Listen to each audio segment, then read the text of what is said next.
se reconoce de actos discriminatorios, ¿no? Esto sobre la base de imponer patrones culturales que no corresponden, ¿no? Así como también no atacar, por ejemplo, estas situaciones de desigualdad que existen entre varones y mujeres. Entonces, este tipo penal de feminicidio lo que hace, en buena cuenta, es reconocer esos márgenes de discriminación que existen en la sociedad entre varones y mujeres, ¿no? Entonces, siendo ello así, tendríamos que empezar diciendo que el delito de feminicidio es un tipo penal, es un delito que de reciente data, que no tiene un origen autónomo, sino es que más bien el delito de feminicidio surge como un delito parte del delito de parricidio, ¿no? Parricidio, matar a su par, es decir, matar a su cónyuge, matar a su conviviente, ¿no? Dentro de esta estructura del artículo 108 del delito de feminicidio, ¿no? Se reconocía, pues, el feminicidio, ¿no? Luego, este tipo penal se convirtió de manera autónoma, pero aún en la práctica existen algunas discrepancias o algunas confusiones al momento de interpretar qué sucede cuando el esposo mata a la esposa. Automáticamente hablaríamos de un feminicidio o también podría ser el tipo penal de parricidio. Esas situaciones, por ejemplo, las vamos a ver el día de hoy. No vamos a esclarecer un poco eso el día de hoy, ¿no? En qué se diferencian esos dos tipos penales que en muchos casos pueden llevar a supuestos de concurso de delitos, ¿no? Ahora bien, para entender esta política criminal que ha tenido el Estado a favor de reconocer justamente estas poblaciones de vulnerabilidad, esto atiende a que los supuestos de violencia contra la mujer han constituido justamente como esa expresión nefasta que ha tenido el hombre, biológicamente hablando, contra esta por la condición de ser mujeres, ¿no? Y la génesis de esto es evidentemente, como les decía, un tópico de discriminación, una discriminación estructural, una discriminación atemporal, una discriminación que no surge de manera reciente, sino es que se ha ido manifestando en muchos aspectos de la sociedad, desde el voto, desde la educación, ¿no? Desde su participación en la política, en la ciudadanía, y entonces este reconocimiento justamente de situaciones de desfavorabilidad en contra de las mujeres reconoce en este movimiento feminista que uno de sus máximos exponentes es justamente este tipo penal de feminicidio, ¿no? Entonces, se reconoce así pues que existe una situación de desigualdad, se reconoce así que existe una situación de desarmonía entre personas que tienen más poder o que creen que tienen más poder, como son los varones, y que imponen estereotipos a las mujeres, ¿no? Entonces, este tipo de violencia de manera general en contra de las mujeres se origina básicamente en el hogar o en la familia, ¿no? Es por eso que también el tipo penal de feminicidio en el 108, uno de sus primeros contextos, y de repente el más recurrente, es justamente la violencia familiar, ¿no? Pero un tipo de violencia familiar que no debe ser entendida como una violencia únicamente en el hogar, sino es que la violencia familiar no importa mucho el contexto en el cual se encuentren, no importa mucho el espacio geográfico en el cual se encuentren para poder denominar violencia familiar, sino es que interesa para efectos de dilucidar este aspecto la relación entre el autor y la víctima. Eso es lo que importa para entender si es que estamos frente a una violencia familiar o no. Y eso es muy importante en esos tipos penales que están vinculados o en todos esos delitos que están vinculados a la violencia de género, la violencia familiar, ¿no? De modo que no hay que pensar que violencia familiar solamente puede ser en el hogar.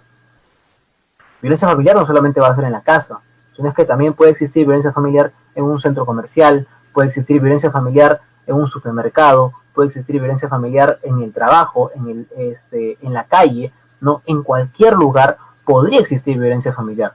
¿Qué es lo que va a determinar la existencia o no de la violencia familiar? Lo que va a determinar es justamente esta vinculación que existe entre el autor y la víctima. Ahora,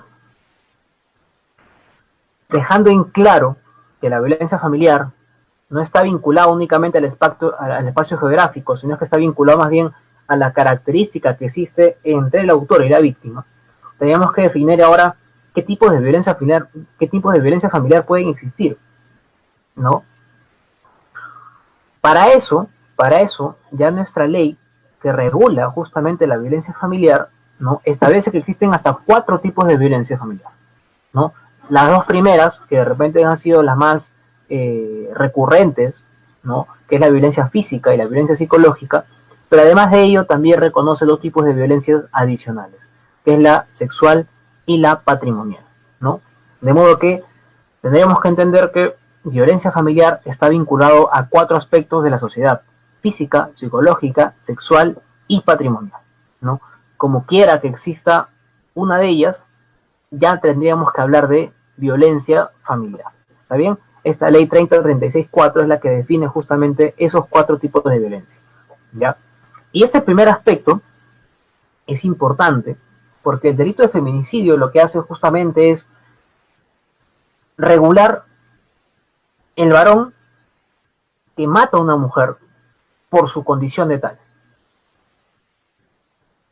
El tipo penal te dice el que mata a una mujer, ¿no? Clásicamente aquellos que hemos estudiado derecho, cuando nos han enseñado derecho penal y nos han enseñado parte general, ¿no? Nos han dicho siempre que cuando un delito empieza con estos términos de que, está referido a que el autor puede ser cualquier persona, ¿no? No hay una cualidad específica, no hay una situación cualificada por parte del autor, sino es que el autor puede ser cualquier sujeto, ¿no? El término el que tendría que ser entendido como un delito común. Luego el delito te dice mata a una mujer. El término matar es el verbo rector, ¿no? Es el comportamiento que tiene que realizar el autor, ¿no? Y la víctima es a una mujer, ¿no? Sin embargo, este delito ha sido objeto de interpretación por parte de la Corte Suprema y en el en el Acuerdo Plenario 1/2016 ha desarrollado y ha señalado lo siguiente la Corte Suprema. Ha dicho que por más que el artículo 108b que regula el delito de feminicidio, por más que empiece con el que mata a una mujer, el término el que, para poder ser entendido de manera contextualizada con un delito de feminicidio, tiene que estar dirigido únicamente cuando el autor es un varón biológicamente hablando. De modo que la Corte Suprema ahora ha señalado y ha concluido que el delito de feminicidio solamente puede ser cometido por un varón biológicamente hablando. Es decir, aquellos que nacen como varones, ¿no? Y la víctima también tendría que ser una mujer como tal, una mujer en términos biológicos, como señala la Corte Suprema, ¿no? Sobre este punto yo guardo mi discrepancia porque creo que también una mujer puede matar a otra mujer por su condición de tal, ¿no? Creo que la Corte Suprema finalmente confunde lo que es los conceptos de sexo y género, ¿no? El sexo vinculado al aspecto genético, al aspecto biológico, y el género vinculado más que todo al aspecto social, ¿no? Entonces, creo que se confunde cuando la Suprema solamente estatuye que el autor de este tipo penal puede ser un varón biológicamente hablando. Creo yo que también una mujer que haya nacido como mujer, ¿no? Puede matar a otra y cometer el delito de feminicidio, ¿no? Creo que no habría ningún problema en aceptar eso. Ahora, el término es matar.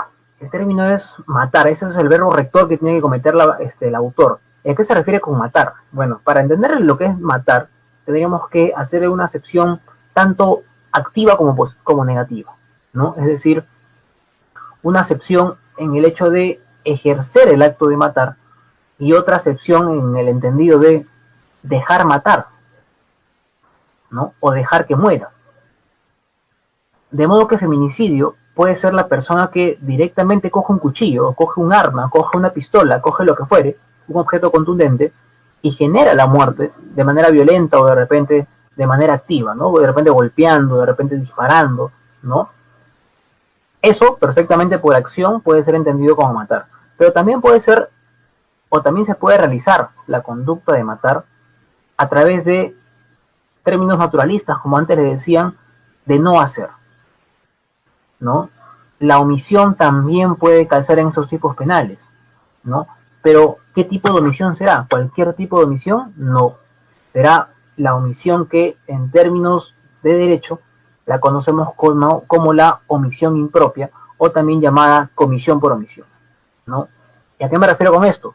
Me refiero a que el autor, para que cometa el tipo penal de feminicidio, bajo la modalidad de omisión, tiene que tener un deber de garante con la víctima, ¿no? Es decir, tiene que tener un deber jurídico establecido con la víctima, de manera que tiene que evitar la creación de riesgos no permitidos o poder salvar ese bien jurídico que ya está en riesgo y tiene la posibilidad de hacerlo, ¿no? Entonces, a eso se refiere. Por ejemplo, el esposo que le da sus medicinas a la esposa, ¿no? Que tiene que darle todos los días su medicina para que ella pueda sobrevivir, para que se mantenga estabilizada de repente su corazón, sus hormonas, ¿no? Y el esposo adrede, esconde los medicamentos, ¿no? Bota los medicamentos y hace imposible que ella tome sus medicamentos y así ella pueda sobrevivir 1, 2, 3 días, ¿no? Justamente la omisión de no haberle dado sus medicinas es lo que genera la muerte de ella. Eso, por ejemplo, es una conducta omisiva, ¿no? El no darle los medicamentos cuando él tenía esa obligación de darle, ¿no? Porque estaba bajo la custodia de ella, ¿no? Y de manera que se genera la muerte de la mujer, configura el delito de feminicidio también, ¿no? Esa es la violencia familiar, ¿no? Esa es la violencia familiar. Tenemos que entender que este tipo penal de feminicidio es un delito muy complicado, muy complejo, ¿no? Es muy controversial, porque, a ver, les pongo un supuesto que puede ser incluso más discutido, ¿no? Que se puede dar en la práctica, que no es nada descabellado que se pueda dar en la práctica, pero que puede ser objeto de críticas. A ver, les planteo lo siguiente. ¿Qué pasaría si un esposo, ¿no?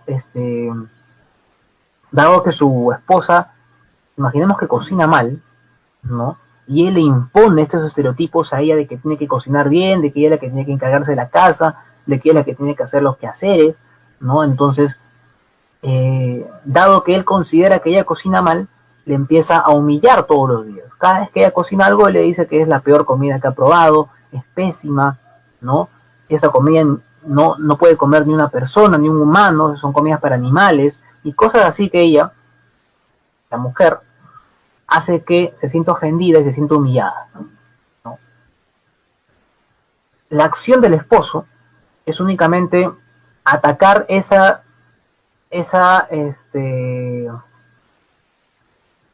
comportamiento negativo que él considera, que es que ella no cocina bien. Sin embargo, la esposa tiene problemas familiares, tiene problemas laborales, ¿no? En la universidad también tiene problemas.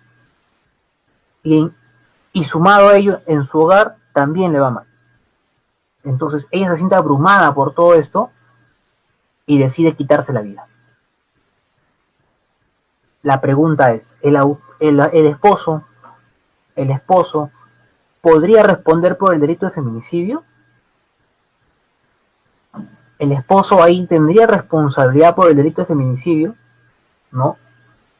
Recordando que el esposo solamente hizo conductas o hizo expresiones en atención a la comida que cocinaba su esposo, ¿no? Pero justamente ella, en atención a todos los problemas que ella tenía, y que no es una pregunta descabellada, es una pregunta que puede suceder en la práctica, ¿no? Que es de repente plausible que pueda suceder, pero yo les pregunto, si el esposo realizaba ofensas, humillaciones, solamente atendiendo de repente porque ella cocina mal, ¿no? Y la esposa, aunado todos los problemas que tenía, más lo que dijo el esposo, más lo que decía el esposo de manera recurrente, decide quitarse su vida, ¿eso se le puede imputar al esposo o no?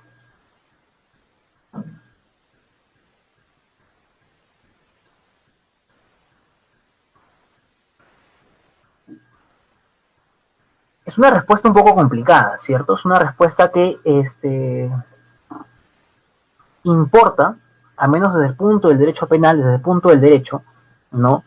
No solamente atender al resultado final, no solamente tenemos que ir a cuál es el resultado material que tenemos, ¿no? Es decir, no solamente vamos a corroborar que existe una muerte, sino que tenemos que corroborar, ¿no? Bajo los postulados de la imputación objetiva, que es que ese resultado final guarda una causalidad con la acción que ha desplegado el autor. Es decir, si la conducta del autor era suficiente para generar ese resultado de muerte, se le puede imputar objetivamente ese resultado. Sin embargo, hay violencia. Claro que hay violencia. Por supuesto que hay violencia. Violencia psicológica, por supuesto que sí. No, eso es innegable. Eso es innegable. Por ese aspecto, que guarde responsabilidad del autor, perfectamente coincidimos en eso. Pero luego, que ese tipo de violencia sea suficiente para que ella acabe con su vida, y eso se le puede imputar al autor, eso es otra cuestión. Por eso les decía que tendremos que regular justamente ese nexo de causalidad que exista entre el comportamiento del autor y ese resultado de muerte. De modo que no podríamos concluir automáticamente que sí se le puede imputar. Más bien, como yo les estoy planteando el caso, yo creo que no se le puede imputar. Pero sí podría responder por otro tipo de lesiones psicológicas que podría haber generado, ¿no?, a la esposa, ¿no?, y así ser sancionado también penalmente. ¿No? Pero no creo de modo alguno que se pueda configurar el delito de feminicidio. Pero sí lesiones, ¿no? Entonces, eso es muy importante porque, ¿no?, porque estas cosas suceden mucho en los casos de violencia, ¿no?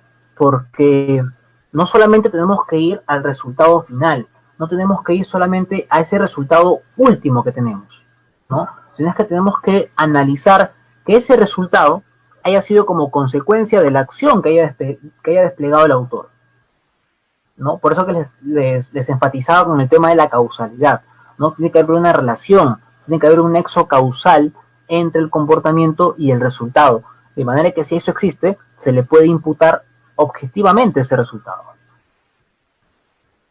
¿no? Entonces ahí hay que tener mucho cuidado, porque así por así no se le puede atribuir una responsabilidad al autor por más que haya desplegado una conducta delictiva. De repente su conducta puede configurar un tipo penal diferente, pero no necesariamente será el feminicidio, ¿no?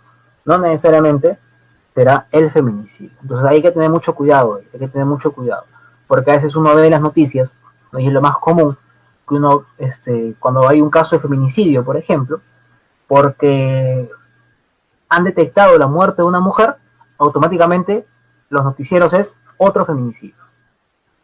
O porque han hallado una mujer fallecida, automáticamente los titulares feminicidio. Y eso no es tanto así, ¿no? Sino es que el legislador ha establecido cuáles son los supuestos específicos para el feminicidio: violencia familiar, coacción, hostigamiento, acoso sexual, abuso de poder, de confianza o de cualquier otra posición o relación que le confiera autoridad a la gente, y también cualquier forma de discriminación, ¿no? De modo que la muerte de una mujer automáticamente no podríamos configurar como un feminicidio, sino es que tendremos que corroborar que previamente existan uno de estos supuestos que están en el artículo 108b, ¿no? 108b. Entonces, por eso es que yo les insisto que no todos los comportamientos que automáticamente me den como resultado la muerte de una mujer va a configurar feminicidio, ¿no? No es tanto así. En verdad no funciona así, ¿no? Ahora, que quede esto bien claro, por favor, porque tampoco son contextos que se van a contraponer, porque acabo de ver un comentario de la doctora Yes, que menciona que la violencia psicológica puede dar pie a un feminicidio. Por supuesto que sí, ¿no? Por eso les decía en un inicio que la violencia familiar puede ser física, puede ser psicológica, puede ser sexual. Así puede empezar, y finalmente el resultado puede ser un feminicidio, ¿no? Finalmente el resultado puede ser un feminicidio. Pero no es en todos los casos, no es de manera automática o no es de manera genérica, ¿sí? ¿Está bien? Luego tenemos el supuesto de coacción. ¿A qué se refiere con la coacción? ¿No? ¿A qué se refiere cuando se mata a una mujer por su condición de tal, ¿no?, bajo el contexto de coacción, ¿no? La coacción hay que entenderlo de manera genérica como los actos de violencia o amenaza que se realizan en contra de una mujer para efectos de que ella realice algo que no está obligada a hacer, ¿no? Eso debemos entender genéricamente como coacción.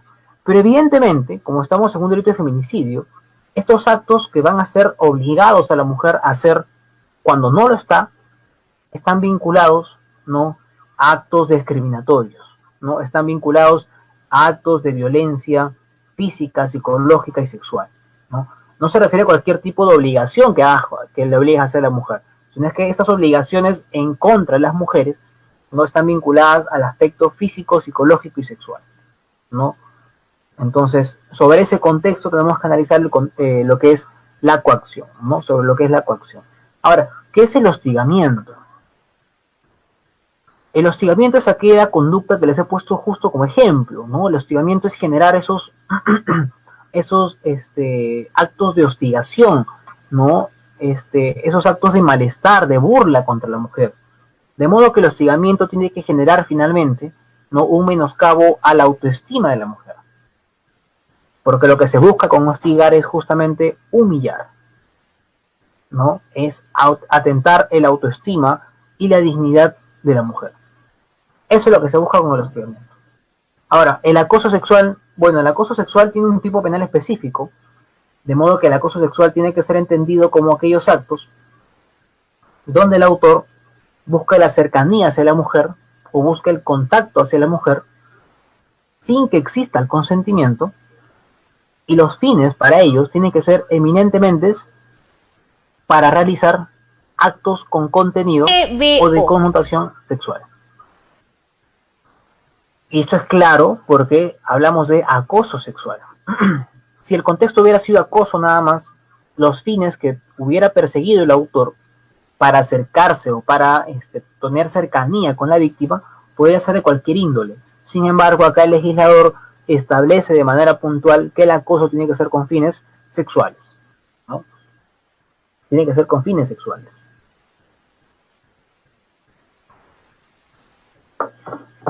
Luego tenemos también el contexto del abuso de poder, confianza o cualquier otra posición o relación que le confiera autoridad a la gente. Estos ejemplos son claros, son clásicos, ¿no? Donde el feminicidio se da como consecuencia justamente porque el autor, a partir de la posición en la que se encuentra, abusa de esa posición y genera ese resultado final de muerte. Básicamente porque la mujer se opone, ¿no? Se opone a ese contexto de abuso por parte del autor. Acá se podrían dar los ejemplos clásicos de los miembros de la policía, los miembros de las Fuerzas Armadas, ¿no?, agentes del Estado, que por esa posición y para darle algún tipo de favor a la mujer, ¿no?, ejercen violencia, ya sea física, sexual o psicológica, y la mujer se opone a ese tipo de violencia y acaban siendo asesinadas. Entonces, ahí también se configura el delito de feminicidio. Ahora, también va a haber feminicidio en el último supuesto, cuando está referido a cualquier forma de discriminación contra la mujer, ¿no? Y este contexto que establece el legislador lo hace justamente para tratar de cubrir aquellos vacíos que no se pudieron haber comprendido en los incisos anteriores, ¿no? Como quiera que veas el feminicidio, siempre es un supuesto de discriminación. Siempre es un supuesto de discriminación. Discriminación del varón hacia la mujer. Entonces, para cubrir, para tapar aquellos vacíos que se podrían presentar por no haber regulado en el inciso primero, en el segundo o el tercero, el legislador lo que hace es establecer un cuarto inciso, de manera que trate de cubrir aquellos vacíos de impunidad que se podrían generar bajo el contexto de desigualdad o de discriminación del varón hacia la mujer. Por eso es que acá se establece cualquier forma de discriminación contra la mujer, independientemente de que exista o haya existido una relación conyugal o de convivencia con el agente, ¿no? Con el agente. Entonces, que quede claro eso, ¿cierto? Que quede claro eso, que los contextos en los cuales se pueden dar un feminicidio son violencia familiar, que puede ser violencia física, que es la más clásica, violencia psicológica, que también es clásica, la violencia también sexual, que también se puede establecer, y también la ley 3036-4 reconoce lo que es la violencia patrimonial, ¿no? Ese tipo de violencia donde, por ejemplo, el autor es posesivo con los bienes de la mujer, o de repente el autor está obligado a pasar una pensión de alimentos y a propósito, adrede, no lo hace. Y la intención justamente de no pasar estos alimentos es generar un tipo de perjuicio en contra de la mujer y el sujeto obligado, pues, ¿no? El sujeto beneficiario, perdón, de la obligación, que es el menor de edad siempre. Entonces, en esos contextos se puede dar la violencia familiar, física, sexual, psicológica, y patrimonial, ¿no? Y patrimonial. La coacción también es un supuesto del feminicidio, como ya les decía, que es generar violencia o amenaza en contra de una mujer para obligarla a hacer algo que la ley no le manda a hacer, ¿no? También el hostigamiento, que es justamente esas conductas de generar o de crear ese sentimiento de humillación, ¿no? De deteriorar la autoestima de la mujer, ¿no? Finalmente es un acto de fastidio, ¿no? Contra la dignidad de la mujer. El acoso sexual ya les había explicado que es justamente el autor que busca la cercanía, el contacto, ¿no? Sin el consentimiento por parte de la víctima para realizar actos con contenido sexual, ¿no? El abuso de poder, de confianza o cualquier otra posición está claramente entendida en aquellos casos de abuso por parte de los agentes del Estado, por ejemplo, los policías, ¿no? Los miembros de las Fuerzas Armadas, ¿no? Agentes públicos. También podría ser dentro del hogar, ¿no? La persona que tiene a cargo a otra, ¿no? Y justamente esa posición, como le confiere autoridad o poder, abusa de esa posición. También podría ser, y son los ejemplos más clásicos, que es en las empresas o en el trabajo, ¿no? El gerente, de repente, el jefe, el juez, ¿no? El fiscal, ¿no? Con la asistente, con la secretaria. Son los ejemplos más clásicos donde, abusando de la posición o el poder en el cual se encuentran, ¿no? Condicionan de repente la estabilidad laboral de la víctima, ¿no? El jefe le puede decir, si no sales conmigo y no tenemos relaciones sexuales, se va a poner en juego tu contrato, ¿no? Y él, abusando justamente que tiene la facultad de poder influenciar o poder establecer la permanencia de ella en el trabajo, es que le solicita o le pone ese contexto. Imaginemos que ella acepta, pero al momento de que se está ejerciendo la violencia, ella opone resistencia, y justamente el autor, ante esta resistencia, acaba con la vida de ella. Ahí, por ejemplo, también es un contexto de feminicidio por abuso de poder, ¿no? Por abuso de poder. Y finalmente la cuarta, que es cualquier forma de discriminación, ¿no? Cualquier forma de discriminación, que es básicamente ese supuesto para tapar aquellos vacíos que se pueden generar y que no están regulados en la norma de manera expresa.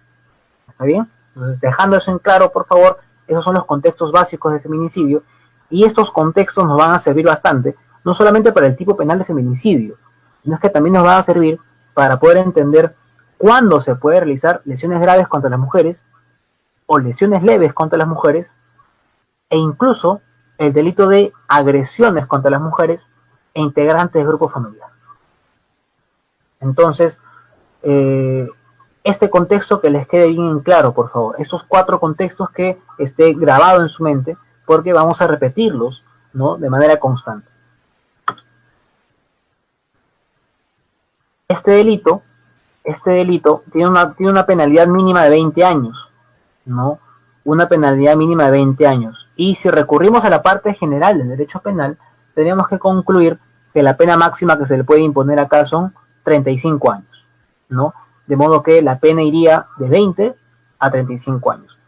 Pero esa es la pena que se le puede imponer al autor en el supuesto más básico. Porque esta pena podría ser incrementada en la medida de que existan circunstancias agravantes, como cuáles, las que están acá.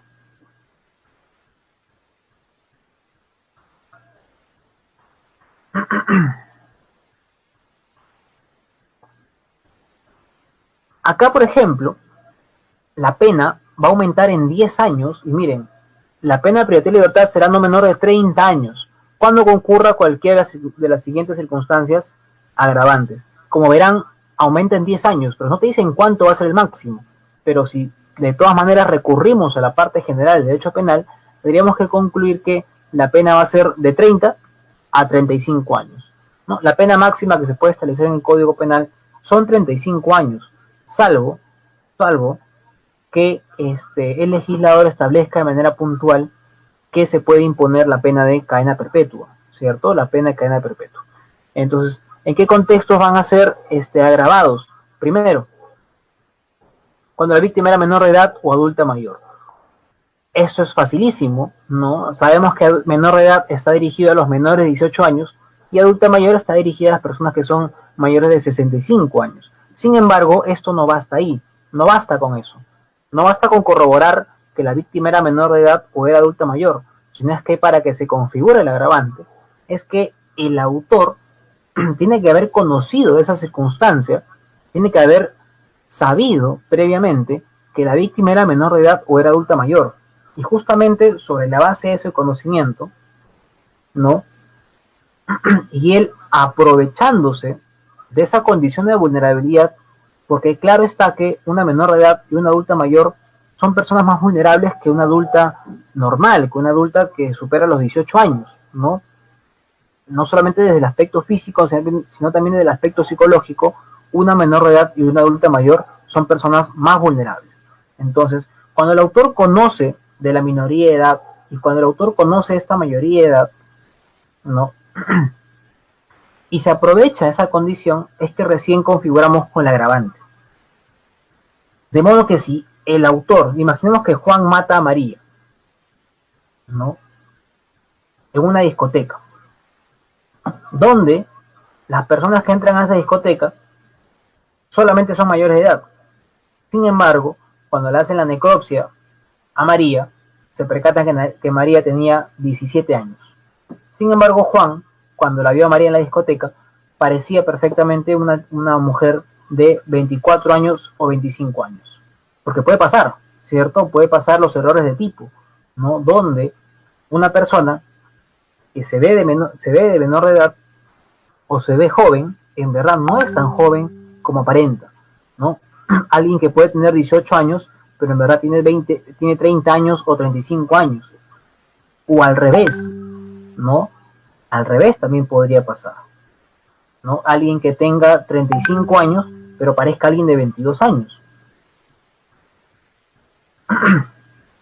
Entonces, esos contextos tienen que ser analizados para que se configure o no el agravante. El autor tiene que tener conocimiento de que la víctima es menor de edad o que la víctima es adulta mayor. Y tiene que aprovecharse de esa condición de vulnerabilidad. Si no sucede así, simplemente el agravante no se configura. Luego también acá importa como otra agravante que la víctima se encontraba en estado de gestación, ¿no? ¿A qué se refiere que la víctima se encontraba en estado de gestación? El motivo, el fundamento político criminal de esta agravante está dirigido a que no solamente se atenta contra un bien jurídico, sino es que más bien se atenta contra dos bienes jurídicos, uno dependiente y otro independiente. La vida humana dependiente, evidentemente, está dirigido al feto, y la vida humana independiente, claro está dirigido hacia la mujer, ¿no? Hacia la madre. Entonces, justamente porque se atentan dos bienes jurídicos, es que se configura la agravante. De igual manera, el autor tiene que saber esa condición de vulnerabilidad. El agente tiene que saber que la mujer se encontraba en estado de gestación. Porque, ¿qué sucede si es que A mata a B y cuando le hacen la necropsia se dan cuenta de que B tenía 2 meses de embarazo? Pero, de manera visible, a vista, no se notaba, porque 2 meses de embarazo muchas veces ni siquiera se forma nada en el vientre. Entonces, justamente, si el autor no conocía de este estado de embarazo, no se le podría imputar la agravante, ¿no? No se le podría imputar la agravante.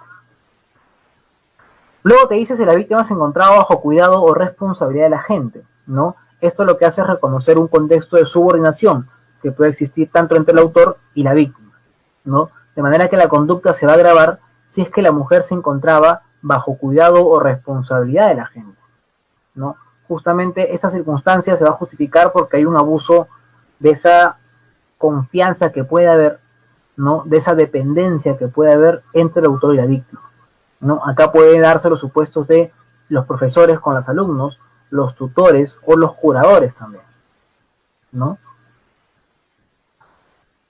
También es otra agravante si es que la víctima fue sometida previamente a actos de violación sexual o actos de mutilación, ¿no? Es decir, acá estamos ante un concurso de delitos porque tiene que configurarse en principio el delito de violación sexual o el delito de lesiones, porque son actos de mutilación, lesiones graves, ¿no? Y una vez que se configuran ello, después el resultado final va a ser la muerte de la mujer, ¿no? Entonces acá estamos ante un concurso de delitos, ¿no? Que por principio de especialidad se va a configurar como un feminicidio agravado, ¿no? Como un feminicidio agravado. También es agravante cuando la víctima sufre algún tipo de discapacidad. Acá creo que no hay ningún problema, ¿cierto? En el mismo sentido de las agravantes anteriores, la discapacidad, el legislador no establece si es que es física o psicológica, no solamente establece que es una discapacidad, de manera que pueden entenderse a las dos perfectamente acá. Ahora, igual, el motivo por el cual se justifica el agravante es porque la mujer se encuentra en un estado de vulnerabilidad porque padece de alguna discapacidad. Entonces el autor, aprovechando de esa discapacidad, y evidentemente para que se aproveche porque tiene que saber de la discapacidad, es que se configura el agravante. Caso contrario, si el autor no conoce de la discapacidad, no podría configurarse de ninguna manera esta agravante de feminicidio, ¿no? Por el inciso quinto. También será agravante si es que la víctima fue sometida previamente para fines de la trata de personas, ¿no? Ya saben que no se exige corroborar el delito de trata de personas, sino que solamente se exige que el autor, ¿no?, tenga el autor tenga la disponibilidad y tenga la intención de tratar a la mujer. Por ejemplo, una mujer ha sido captada de manera indebida por engaños, ¿no?, en un anuncio laboral de trabajo, y la van a conducir de repente a provincia para que ella trabaje en un bar, ¿no? Y justamente ella piensa que va a trabajar en un supermercado o en un centro comercial, no muy reconocido, pero las verdaderas intenciones de los autores es explotarla a ella laboralmente, ¿no?, y sexualmente. Entonces, en el transcurso, en el camino, ella se percata que algo está yendo mal, ¿no?, que no la están llevando al lugar donde le habían indicado, y que cuando llegan a un bar, no llegan a un centro comercial o a un supermercado, llegan a un bar, ¿no? Y la mujer a cargo del bar o la administradora del bar le dice, ¿sabes qué? Acá tu función va a ser atender a los señores que vienen, le das cerveza, le das alcohol, y si ellos te piden algo adicional, tú tienes que decir que ya. Tienes que aceptar todo lo que ellos te pidan. La mujer se percata de eso, no quiere realizar esos actos y se opone a ser explotada laboral y sexualmente. Producto de esa oposición, ¿no?, de repente acaban con la vida de ella, ¿no?, la matan, justamente para que ella no pueda dar información a los agentes policiales. Eso, por ejemplo, configura el agravante del feminicidio, ¿no?, cuando la mujer ha sido sometida previamente para fines de trata de personas. No te dice que la mujer tenga que ser tratada, te dice para fines, ¿no? Para fines.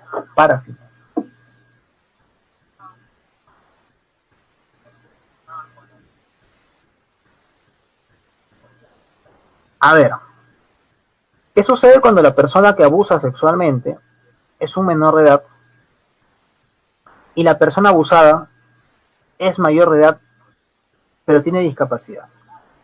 Bueno, acá estamos ante los supuestos de responsabilidad penal de los adolescentes, ¿no?, que escapa de una regulación o una sanción meramente penal, como una pena de privacidad de libertad, sino es que ven acá la pena, en el peor de los casos, sería una pena de internamiento.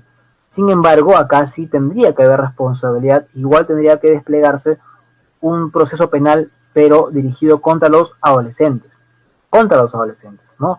acá no habría ningún impedimento en imponerle una sanción al menor de edad, ¿no? Así como sucede en los casos de violación sexual, también sucede para los casos de homicidio y otros más, ¿no? Cuando el autor es un menor de edad, igual recae responsabilidad, no en el mismo grado de un mayor de edad, pero sí tiene responsabilidad, ¿no? Sobre este punto es muy importante, porque seguramente aquellas personas que están viendo y que son psicólogos, ¿no? O que tienen más conocimientos en esta ciencia de la mente, no me dejarán mentir cuando se afirme que no todas las personas tienen el mismo grado de madurez o maduran de la misma manera, ¿no? Cognitivamente, ¿no? Nuestro legislador ha establecido que los mayores de edad, es decir, de 18 años hacia adelante, recién tienen responsabilidad penal. Debajo de ellos no hay responsabilidad penal propiamente, sino es que hablamos de una responsabilidad de los adolescentes, ¿no? Los infractores. Sin embargo, esto no es tanto así, ¿no? Sino es que puede existir menores de edad que pueden tener 18 años, 17 años, 16 años, 15 años, y tienen un grado de madurez mucho más alto de aquellas personas que pueden tener 20 años. Y contra ellas no se le podría dirigir una responsabilidad penal, una pena privativa de libertad. Yo creo que sí, ¿no? Yo creo que sí. Sin embargo, al menos acá en Perú, la legislación peruana es clara cuando establece que pueden ser responsables penalmente aquellos que son mayores de edad, ¿no? De 18 a más. Por debajo de ellos estamos hablando de los infractores, ¿no? Aquellos que de ninguna manera se le puede imponer una pena privativa de libertad.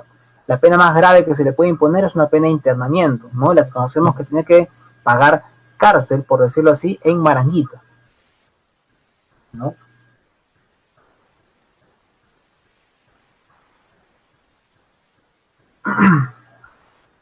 Acá hay una pregunta muy interesante, ¿no? Acá hay una pregunta muy interesante que dice lo siguiente. Entonces, los asesinatos de mujeres que ocurren día a día, sin ser feminicidios, ¿pueden considerarse crímenes de violencia de género o solo homicidio? A ver, para aclarar ese punto, ¿no? Para aclarar ese punto. Porque en nuestra legislación existen varios tipos penales dirigidos a tutelar el bien jurídico vida. Primero está el homicidio simple, ¿no? Que es la forma más rudimentaria de cometer un homicidio. El homicidio simple. Luego del homicidio simple hay otras figuras que pueden ser homicidios agravados u homicidios atenuados. ¿Cuáles son los homicidios agravados? Por ejemplo, el parricidio es un homicidio agravado. ¿Por qué?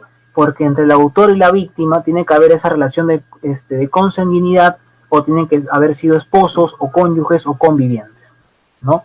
De modo que ahí, por ejemplo, hay un deber, ¿no?, denominado familia, que hace que el autor, cuando mata a su par, por eso que se llama parricidio, se le incremente la pena. Porque aparte de atentar contra la vida, atenta también contra deberes que son impuestos a estas personas porque han sido una familia, ¿no? De igual manera sucede en el feminicidio, ¿no? Se configura un tipo penal autónomo porque no solamente se mata a una mujer, sino es que el plus de ello es justamente ese móvil de discriminación, ese móvil de trato desigual, ese móvil vinculada a la violencia de género, ¿no? Eso es lo que justifica finalmente que el feminicidio sea un tipo penal autónomo, ¿no? Otra agravante que podría ser del homicidio son aquellas genéricas que tenemos en el artículo 108, que pueden ser, por ejemplo, la ferocidad, que puede ser el lucro, que puede ser la gran crueldad, que puede ser la alevosía, que puede ser también cuando se comete con veneno, con explosión, con fuego. Son circunstancias agravantes, de manera genérica, estas de acá. Pero también hay homicidios que pueden ser atenuados. Por ejemplo, el homicidio piadoso, el llamado eutanasia, ¿no? También tenemos el homicidio, el homicidio por emoción violenta. Y es un tipo penal muy, muy especial, el homicidio por emoción violenta, porque lo va a cometer una persona que justamente por el impacto de ese momento, el impacto inmediato de un contexto, hace que pierda su capacidad de poder controlar sus emociones, se desinhiba y justamente comete un homicidio. Por eso que es un homicidio atenuado, porque la capacidad que tiene de poder comprender la licitud de su acto se encuentra disminuida. Ojo, sin llegar al estado de inconsciencia. Porque si llegamos al estado de inconsciencia simplemente no responde penalmente, ¿no? Los casos donde, estos casos de homicidios por emoción violenta pueden ser los supuestos donde una persona llega a su domicilio y encuentra a su esposo o su esposa con su amante. Entonces tú llegas, por ejemplo, imaginemos que encuentras a tu esposo o tu esposa con tu amante el día de tu aniversario. Entonces tú quieres llegar a tu casa, tú sales a trabajar a las 5 de la tarde, ¿no? Y llegas a tu casa a las 6, pero ese día, por ser tu aniversario, pediste permiso al mediodía, compraste tus regalos, tus rosas, tus flores, tus peluches, tus chocolates, ¿no? Y quieres llegar a la casa a las 2 de la tarde para sorprender de repente a tu pareja, ¿no? Por el aniversario. Llegas tú muy entusiasmado, muy emocionado por ser tu primer aniversario, y cuando llegas a tu domicilio te das cuenta que tu pareja está con su amante en tu habitación. De modo que eso hace que te impacte tanto que cojas el arma que tienes guardada ahí en tu bolsillo, saques el arma y acabes con la vida del amante. Eso, por ejemplo, podría configurar como un homicidio por emoción violenta. Podría configurar como un homicidio por emoción violenta. Y ahí la responsabilidad es disminuida o atenuada. De modo que se pueden configurar muchos tipos de homicidio, ¿no? Yo tengo una postura respecto al delito de feminicidio particularmente, ¿no? A ver, estoy viendo sus preguntas. Diferencia entre parricidio y feminicidio, ahora les digo.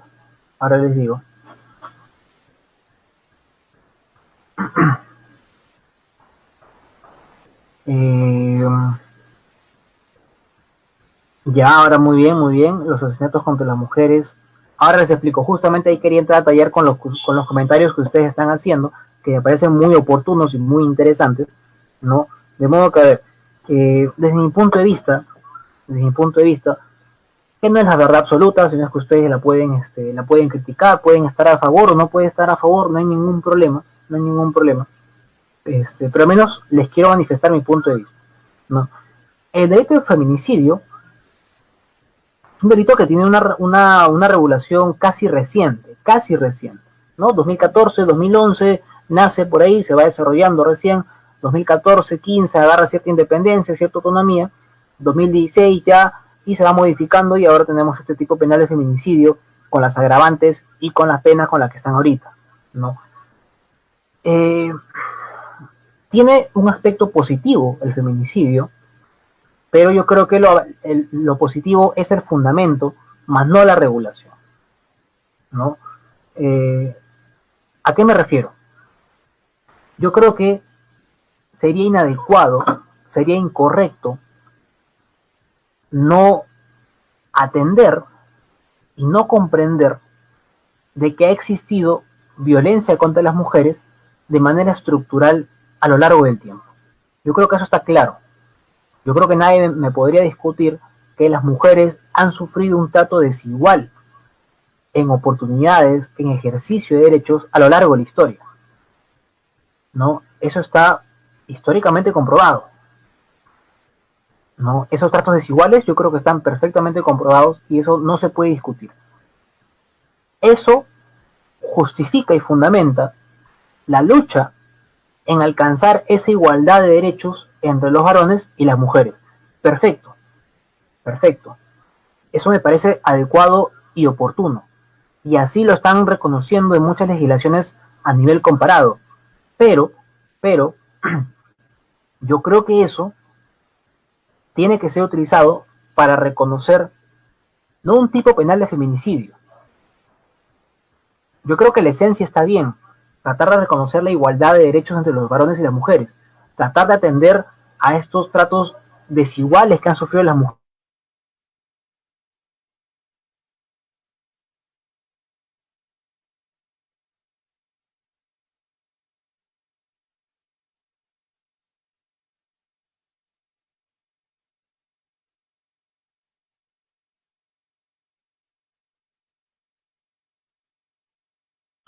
que existe un delito de feminicidio. Creo yo que si lo que se quiere evitar es justamente atender a frenar estos homicidios en atención al género, creo yo que esto se puede haber subsanado con una agravante genérica que diga que será también homicidio, pero calificado, cuando se mate a una persona por razón del género, ¿no? Por razón del género. De esa manera, no solamente vamos a proteger cuando se maten a las mujeres por su condición de tal, sino que también cuando se maten a los varones por la condición de ser varones. Claro está, y con esto no quiero desatender a que las mujeres han sido más vulneradas, claro que sí, pero no por eso tendríamos que estatuirles un tipo penal solamente cuando ellas son víctimas. Creo yo que se puede utilizar mejor el fundamento, ¿no? Y atender a buscar una agravante genérica en todos los supuestos cuando el motivo por el cual se mata una persona es por su género, sea varón o sea mujer. Y eso yo creo que tiene que rescatarse del movimiento feminista. Yo al menos no comparto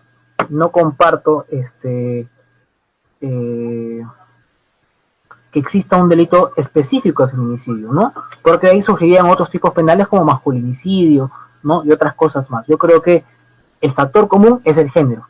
Entonces podemos tutelar a cualquier persona que sea asesinada por razón de su género, ¿no? Eh, y también me parece también que el legislador olvida, por ejemplo,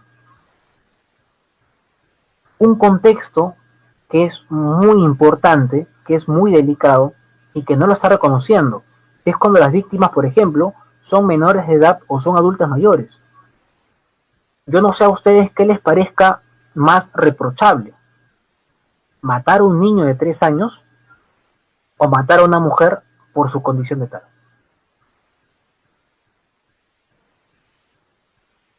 Yo creo que ambos, o sea, ambos son muy reprochables, ambos son eh, son hechos muy desagradables, pero creo que también se puede proteger ese aspecto con una agravante genérica, ¿no? Con una agravante genérica, porque también es muy reprochable estos tipos de comportamientos o estos tipos de conductas, ¿no? Cuando se mata a un niño, por ejemplo, o cuando se mata a un adulto mayor. Ustedes han visto, por ejemplo, las noticias de hace poco, acá en Perú, de donde unos padres, me parece que un padrastro, le estaba golpeando a un niño de 3 años de manera descomunal y el niño tenía todos los ojos hinchados. Ese tipo de violencia, por ejemplo, ¿tiene que ser agravada? Por supuesto que tiene que ser agravada, ¿no? Entonces, esos contextos genéricos, sin atender específicamente si es varón o si es mujer, esos contextos genéricos tienen que reconocerse así, genéricamente, de modo que se protege sin importar el sexo, se protege a la condición. Yo creo que eso es lo que también se puede hacer con el fundamento del feminicidio, ¿no? Proteger de manera genérica a todas aquellas personas en razón de su género, y no únicamente hacia las mujeres. Claro está que la razón de todo esto es la violencia contra las mujeres, claro está, pero se puede, creo yo, contemplar contextos mejores si es que regulamos a todos de manera general, ¿no? Al menos, creo yo, al menos es mi punto de vista, ¿no? Es mi punto de vista, y si a ustedes les parece adecuado, pues perfecto, pero si no, no hay ningún problema, no hay ningún problema. Con esto no quiero imponerles una posición o una doctrina, sino es que se reconoce acá sin ningún problema, sin ningún fastidio, ¿no? Que tengamos posturas diferentes o ideologías diferentes, no hay ningún problema. Todo con respeto, no hay ningún problema, ¿no? No hay ningún problema. Por ejemplo, antes que exista el feminicidio, ¿cómo creen ustedes que se regulaban o cómo creen ustedes que se protegían aquellas mujeres que eran asesinadas por su condición de tal? ¿Cómo creen que se protegía antes a aquellas mujeres que eran asesinadas por su condición de tal? ¿No se les protegía? Porque también he escuchado que hay algunos autores que mencionan que gracias al delito de feminicidio recién se está protegiendo a las mujeres. Pero eso no es así, ¿no? Antes, eh, antes que exista el feminicidio, existía el delito de homicidio calificado bajo el agravante de la ferocidad. ¿A qué se refiere la ferocidad? La ferocidad es matar a una mujer o matar a cualquier persona, ¿no? Por un motivo injustificado y por desprecio de la vida humana. Es decir, matar a alguien por un motivo insignificante. El hecho de matar a una mujer por su condición de tal, ¿no es un hecho insignificante e injustificado? Por supuesto que sí.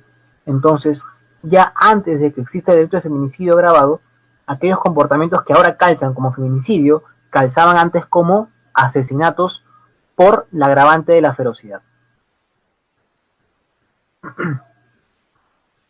¿No? Entonces,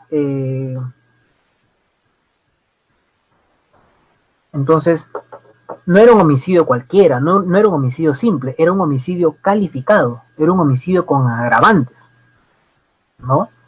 Entonces, son situaciones que ahora con el tiempo han ido cambiando, pero ya yo le dejo a ustedes para que ustedes puedan manifestarse a favor o en contra de la regulación, no hay ningún problema, no hay ningún problema. No todo lo que hace también el legislador está bien o está mal. Pero bueno, sigamos.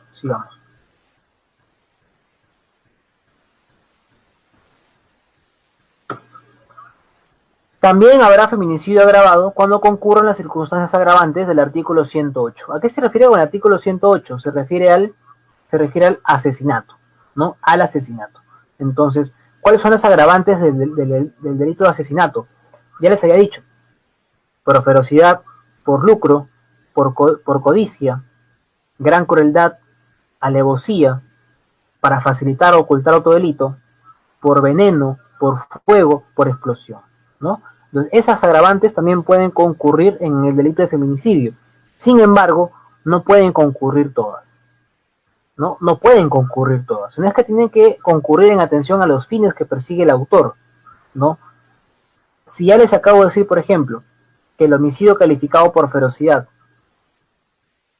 es lo mismo que un feminicidio, no podría haber feminicidio agravado por ferocidad, porque sería repetir dos veces lo mismo. Tampoco podría haber feminicidio por lucro, porque se entiende que la finalidad del autor es matar a la mujer por su condición de tal, y no por buscar un beneficio. Tampoco podría haber feminicidio agravado por codicia. Pero sí podría haber feminicidio agravado con gran crueldad. ¿A qué se refiere con la gran crueldad? Por ejemplo, la gran crueldad está referido a aquellos actos donde el autor genera hacia la mujer dolores innecesarios cuando el resultado final va a ser la muerte, ¿no? Entonces, si yo tengo un cuchillo y tengo una pistola y mi intención ya está predeterminada, que es acabar con la vida de esa mujer, pero antes de acabar con su vida con una pistola, lo que hago es utilizar el arma blanca, el cuchillo, y empiezo a generarle cortes en el cuerpo, ¿no? O le incrusto el cuchillo en partes del cuerpo, dejo que ella se vaya desangrando, ¿no? Y así generarle a ella sufrimiento innecesario, cuando el resultado final igual va a ser la muerte, ¿no? Ahí también configura el agravante, ¿está bien? Esa es la gran crueldad. La alevosía está dirigida justamente a ese contexto que genera el autor de no ponerse en riesgo, ¿no? De generar un estado de vulnerabilidad o un contexto de indefensión a la víctima y así asegurar la comisión del hecho delictivo. Por eso es que en muchos casos la alevosía ha sido entendida en aquellos supuestos donde el autor ataca hacia la mujer, ¿no? Por la espalda, ¿no? La mujer está de repente haciendo sus quehaceres, ¿no? Y está de espaldas y va el autor con una soga y la amarra en el cuello y le aprieta la soga en el cuello, ¿no? De modo que ella se encontraba en un estado de indefensión ¿no? Y eso permite que él asegure la comisión del hecho delictivo. Ahí, por ejemplo, también configura la alevosía, ¿no? Ahí configura la alevosía.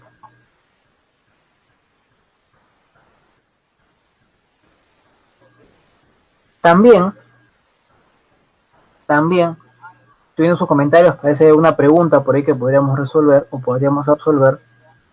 Eh,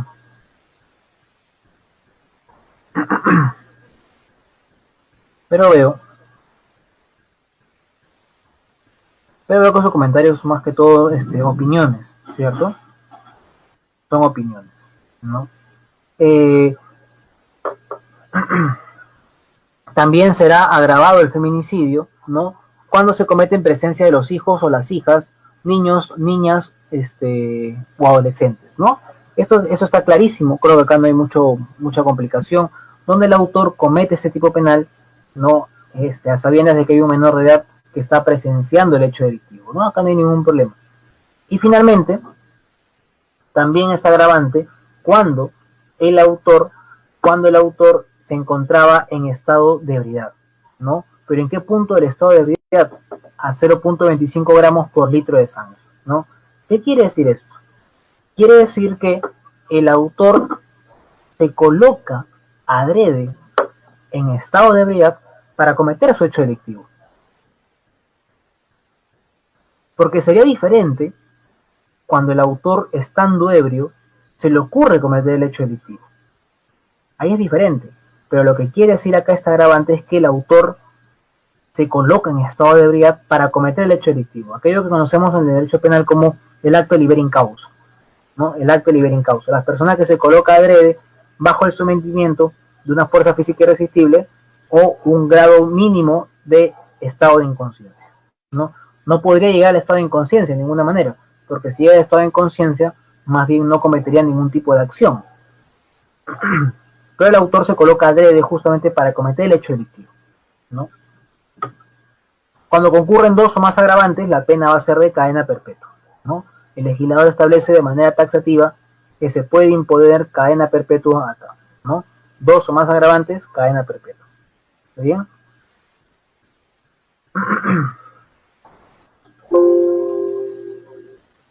También se le puede inhabilitar al autor en la medida de que tenga, por ejemplo, menores de edad con la víctima. Si tuviera menores de edad, se le puede imponer la pena de inhabilitación como la incapacidad para ejercer la patria potestad, así como también la prohibición de que el autor se pueda aproximar con la víctima, familiares u otras personas que determine el juez, ¿no? Otro tipo penal es acá muy importante que veamos, es el delito de lesiones graves, ¿no? Porque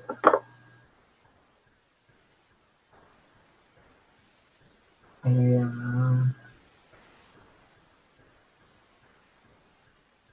estoy viendo acá sus preguntas.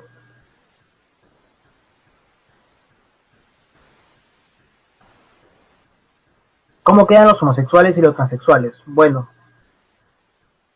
el legislador, como les estaba diciendo, en el delito de feminicidio, lo que hace es regular solamente como autor al varón en términos biológicos y a la mujer en términos biológicos.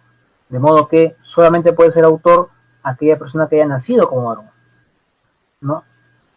Y será víctima también aquella mujer que haya nacido como mujer, ¿no?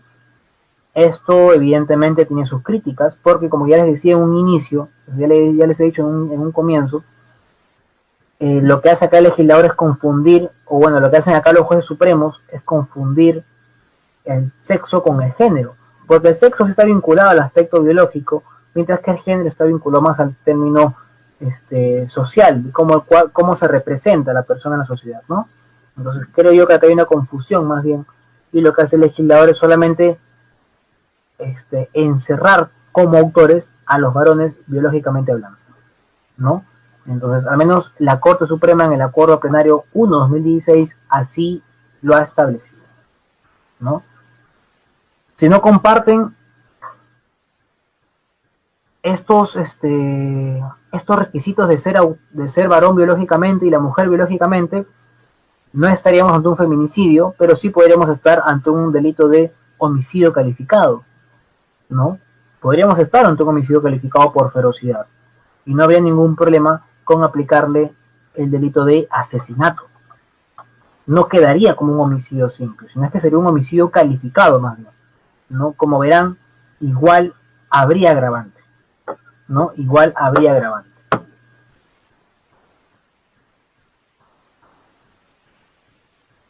Eh,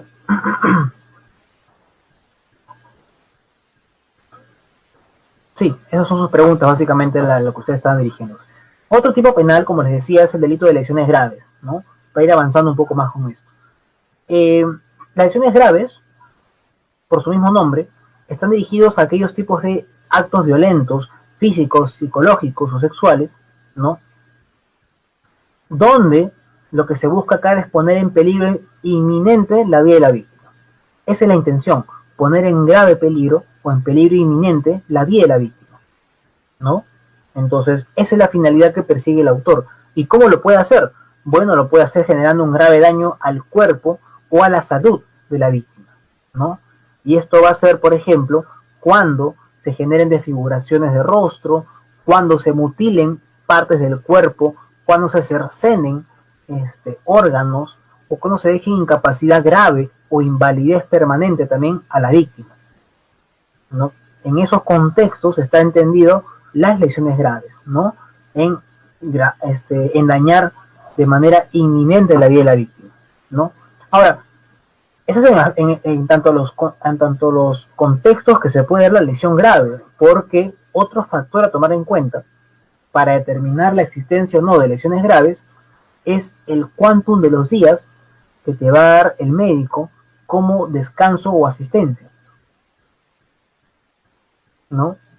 Y, y acá se modifica la ley porque clásicamente se ha entendido que las lesiones graves eran, al menos en Perú, de 30 días hacia arriba, ¿no? De modo que si había una lesión donde el médico legista te decía 34 días de prescripción médica facultativa, tú decías, bueno, una lesión grave entonces, estamos ante una lesión grave, porque es de 30 días a más.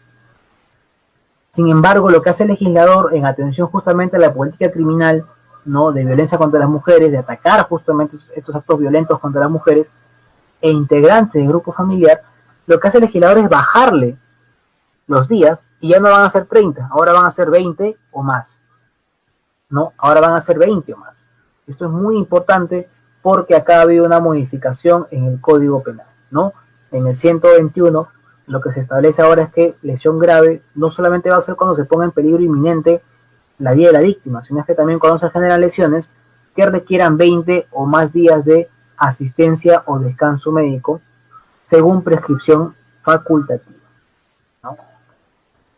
Eso es de manera general las lesiones graves.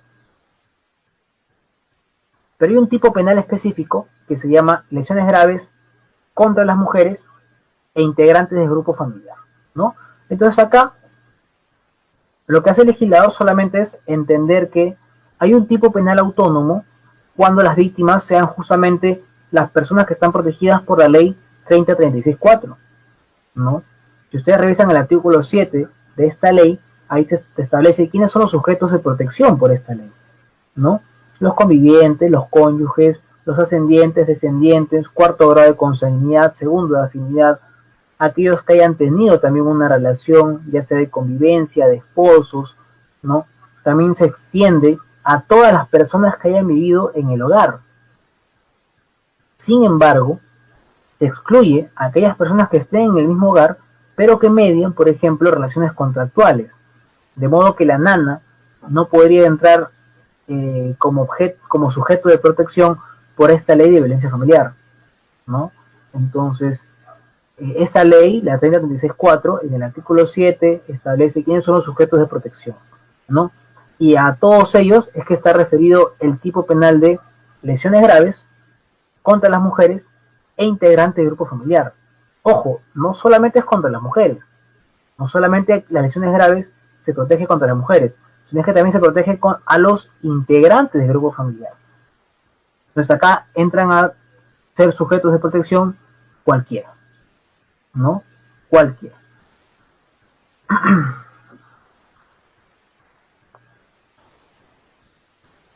A ver, veo unas preguntas de ustedes que mencionan, por ejemplo,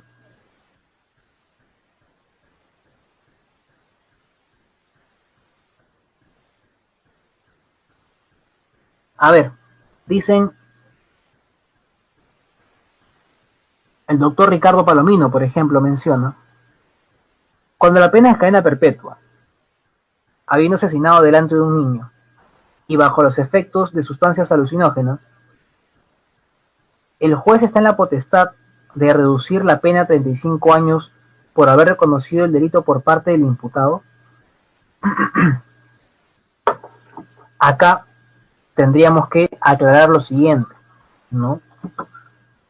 La aceptación por parte del imputado depende de qué momento del proceso se dé, puede generar salidas alternativas al proceso.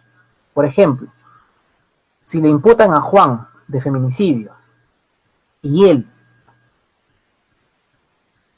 en la etapa de investigación preparatoria, quiere aceptar la responsabilidad, podríamos entrar en un proceso penal especial denominado terminación anticipada, ¿no? La terminación anticipada. Y si ustedes revisan el Código Procesal Penal en el artículo 468 del Código Procesal Penal y siguientes, te dice que la terminación anticipada no va a dar beneficios cuando estemos, por ejemplo, en el delito de feminicidio. No, es decir, cuando hay un caso de feminicidio y el autor acepta la responsabilidad, podría ir a la terminación anticipada, pero no se le va a dar el beneficio, ¿no? Y no es el único tipo penal. Hay otros tipos penales que también se encuentran excluidos ahí.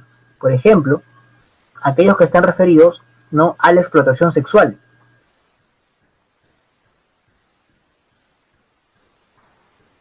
Cuando concurriere otras circunstancias que le pueden generar algún tipo de beneficio, como la confesión sincera, ¿no?, se podría reducir de cadena perpetua a 35 años hacia abajo, ¿no? No podríamos reducir de otra manera, porque como ya les había dicho, las penas van de 2 a 35 años, y después de los 35 años, la pena que se le puede imponer es cadena perpetua. Entonces, si yo le voy a hacer una reducción de esta pena, tendría que ser hacia 35 años para abajo, ¿no? Hacia 35 años para abajo. ¿Cuál es la diferencia entre el homicidio calificado y el homicidio simple? Bueno, eso ya les he dicho más o menos en la exposición, porque el homicidio simple es la forma más básica de matar a alguien, ¿no? No hay una modalidad específica, puede ser cualquiera, no hay un móvil, ¿no? Más bien, el homicidio simple ha sido entendido como un homicidio residual, de modo que si no existen las circunstancias que van a agravar las penas o van a atenuar las penas, el tipo penal que debe subsumirse es el homicidio simple.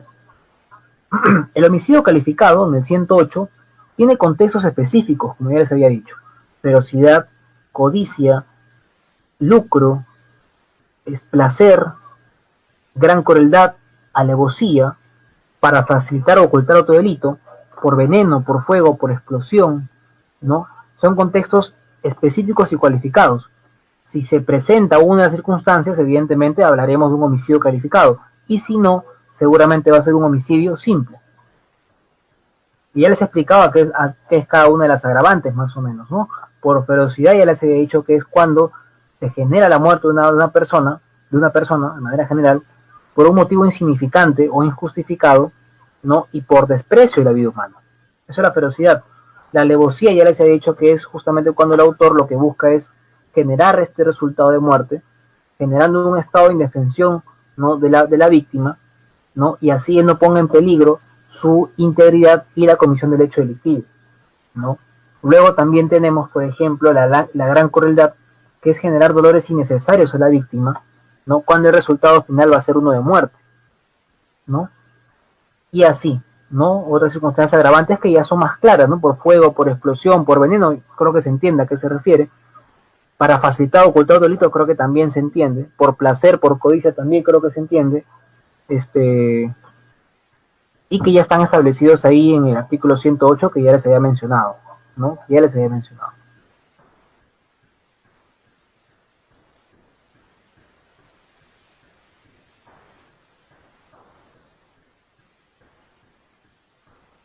A ver,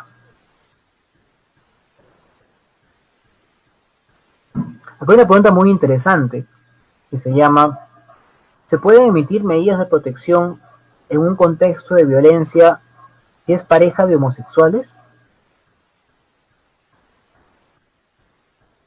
¿No? Muy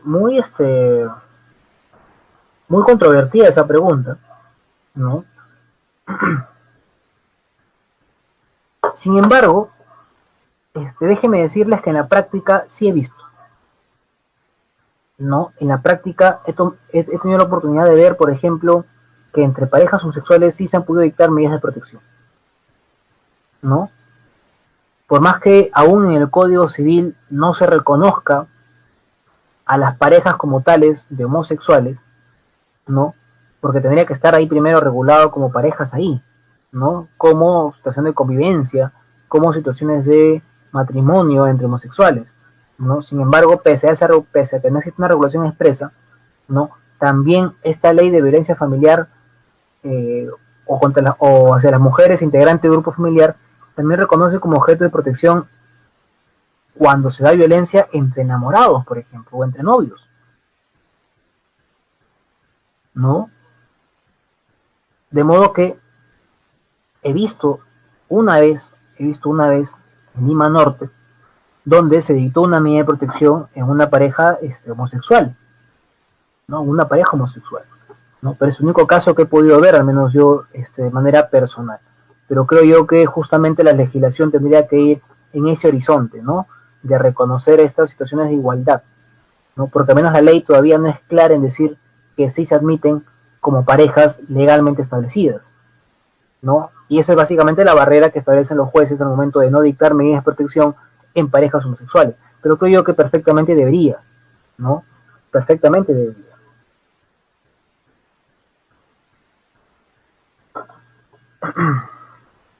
Sigamos, porque el tiempo nos gana, ¿no?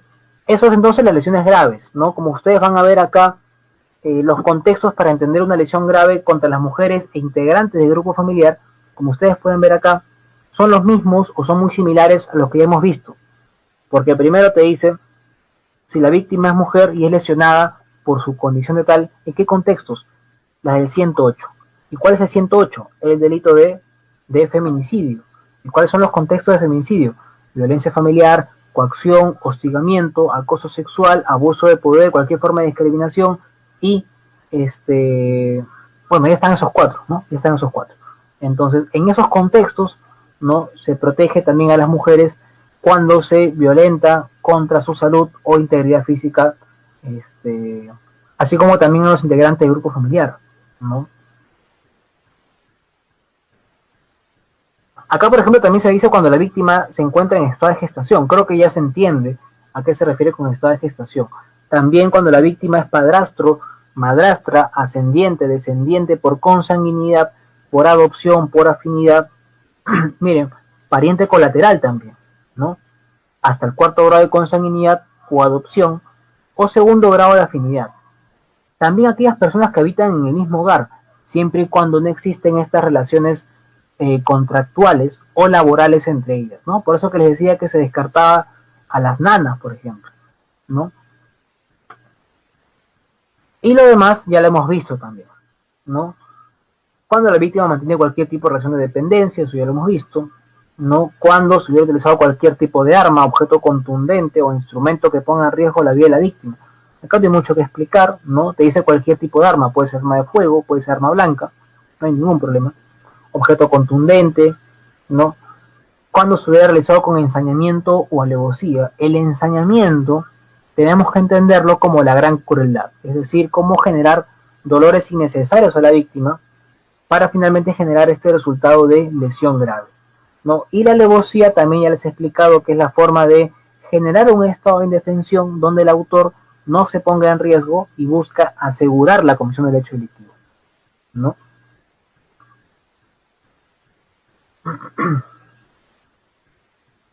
Eh, También ese tipo de lesiones, claro está, y como les había manifestado a un inicio, no solamente se puede cometer de manera física, sino también se puede cometer de manera psicológica, ¿no?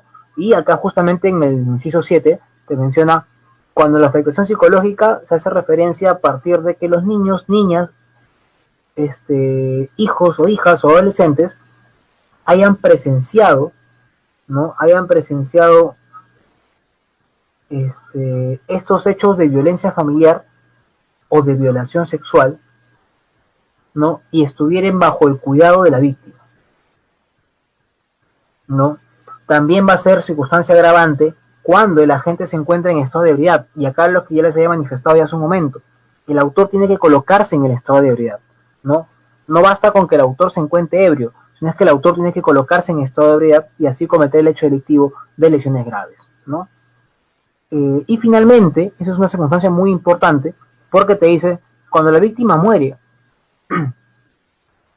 a consecuencia de la lesión y el agente pudo prever ese resultado, ¿no? La pena será no menor de 15 ni mayor de 20 años. Entonces acá el autor no tiene que buscar el resultado de muerte. El autor tiene que buscar el resultado de lesiones graves. Sin embargo, producto de las lesiones, el autor tiene que prever que es posible ese resultado de muerte hacia la mujer. Por ejemplo, el autor que todos los días golpea en la cabeza a la mujer. Todos los días. Entonces, ¿eso puede ser previsible que en algún momento por un mal golpe le genere un resultado de muerte? Claro que sí. Y ahí la sanción va a ser más bien no menor de 15 ni mayor de 20 años.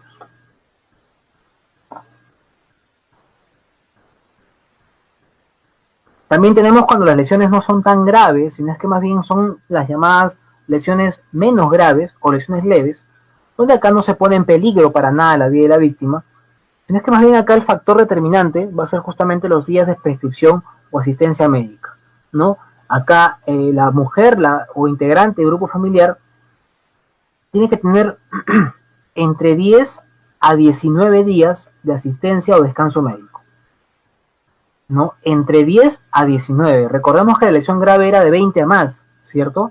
La lesión leve de 10 a 19, ¿no? Por lo demás, los contextos son iguales a los que hemos establecido, ¿no? Miren, la víctima es mujer, es lesionada por su condición de tal en los contextos del artículo 108b, ¿no?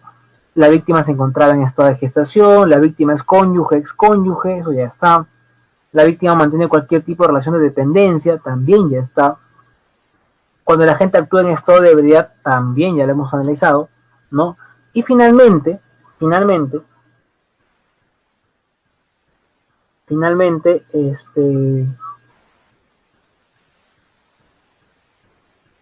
acá hay algunas preguntas que acabo de ver, ahorita las voy a responder.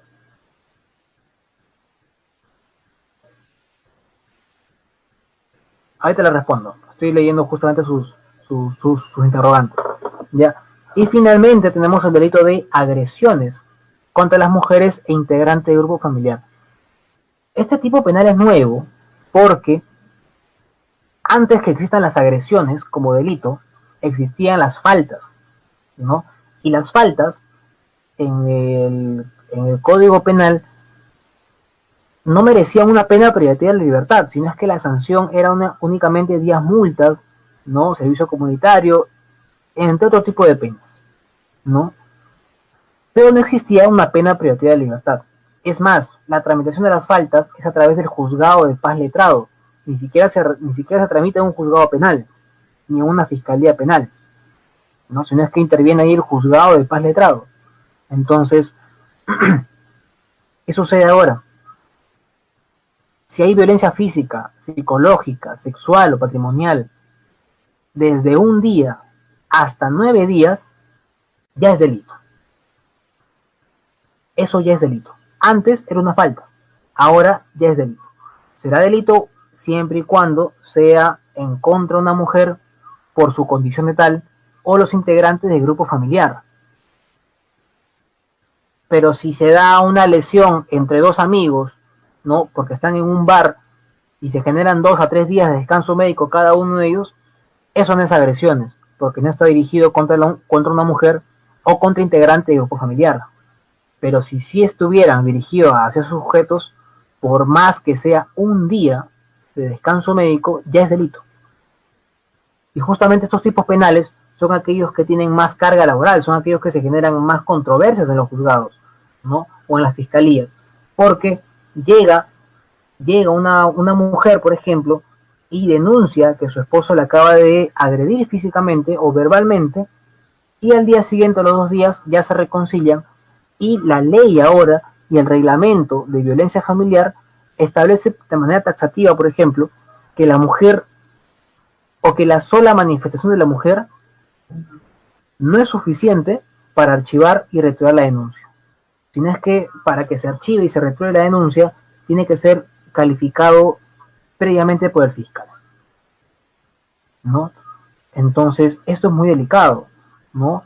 Cualquier tipo de lesión, por más mínima que te genera un día, ya puede ser delito, ¿no? Y miren la pena va a ser no menor de 1 ni mayor de 3 años. Entonces, es muy delicada esta regulación porque creo yo que creo que es muy exagerada esta regulación. Me parece bien que haya el delito de agresiones, pero me parece mal en el ámbito procesal que existan muchas trabas, ¿no? Para poder conciliar en esos tipos penales. Porque, por ejemplo, tampoco se puede aplicar el principio de oportunidad en estos casos. Y el principio de oportunidad es justamente para tratar de archivar las denuncias cuando el autor reconoce la comisión del hecho delictivo, ¿no? Sean delitos de bagatela y, y el autor pueda resarcir el daño cometido, ¿no? Pero simplemente en esos tipos penales no se contempla o se prohíbe que se pueda aplicar el principio de oportunidad y otros beneficios que también pueden ser favorables y puedan reducir la carga procesal, ¿no? Entonces, en el aspecto procesal es muy criticado esta regulación de violencia familiar porque se juega de una u otra manera. Pero en cambio en el aspecto penal, en el aspecto normativo, cómo es que están reguladas esas conductas, puede tener un poco más de acierto, ¿no? Puede tener un poco más de acierto.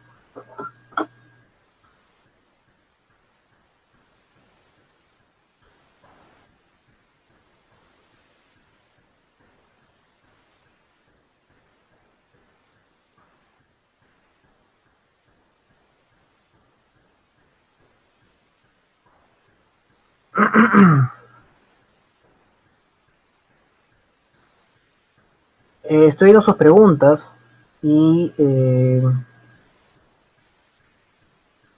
por ejemplo, violencia familiar se puede considerar de tía a sobrina, claro que sí. Si ha habido violencia física, 2 días, atención facultativa y 7 días, por supuesto que sí.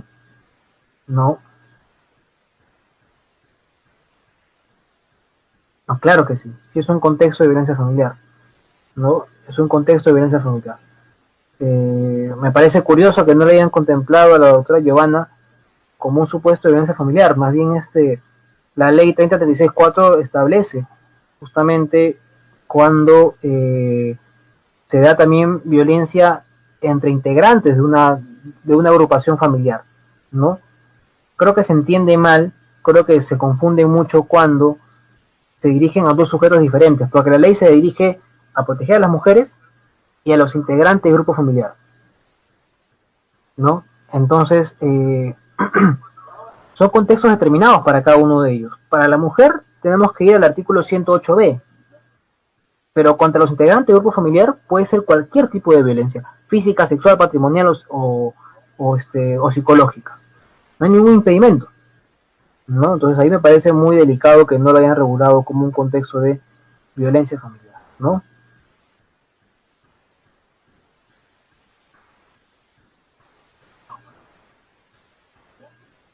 Claro, en la medida de que supuestamente no exista violencia familiar, lo residual sería que sea una falta nada más y vaya un juzgado de paz letrado.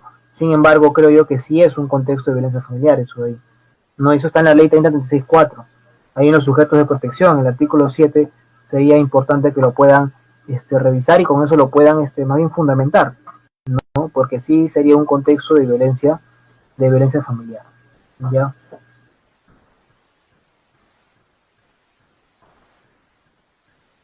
En el 108B,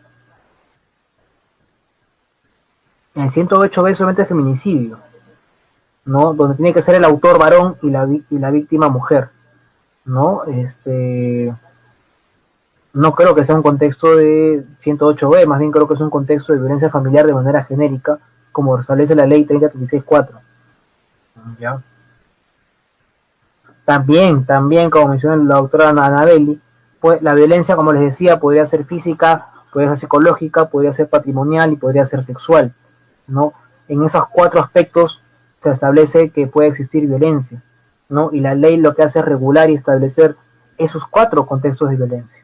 Ahora, la ley no dice, la ley, la ley no dice qué delitos pueden calzar en esa ley. No es que la ley te establece de manera general cuando las víctimas son esas personas. ¿Está bien? La ley no te dice, por ejemplo, la ley de violencia familiar no te dice, son delitos de violencia familiar, feminicidio, lesiones, violación sexual. No. Lo que dice la ley es establecer a esas personas como víctimas y en atención a que se den esos contextos donde ellas son víctimas, es que se puede establecer qué tipo penal pueden conocer. Por eso es que ahí podría calzar feminicidio, lesiones, podría calzar violación sexual, acoso, hostigamiento, coacción, pueden calzar todos esos tipos penales. Actos contra el pudor también podrían calzar ahí, ¿no?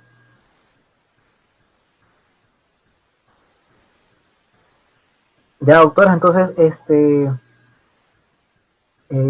siendo la hora vencida, ¿no? Espero que hayan podido al menos comprender algunos conceptos que hayan sido importantes para ustedes y que les pueda servir en la práctica, ¿no? Y si no, espero reencontrarnos en otra oportunidad y estoy viendo sus comentarios para ver si ustedes tienen algunas dudas e interrogantes y bueno, veo que ya no han manifestado interrogantes, de modo que al menos yo ya daría por concluido el seminario hasta este momento, ¿no? Espero, les agradezco la permanencia hasta esta hora y nos veremos en otra próxima oportunidad seguramente.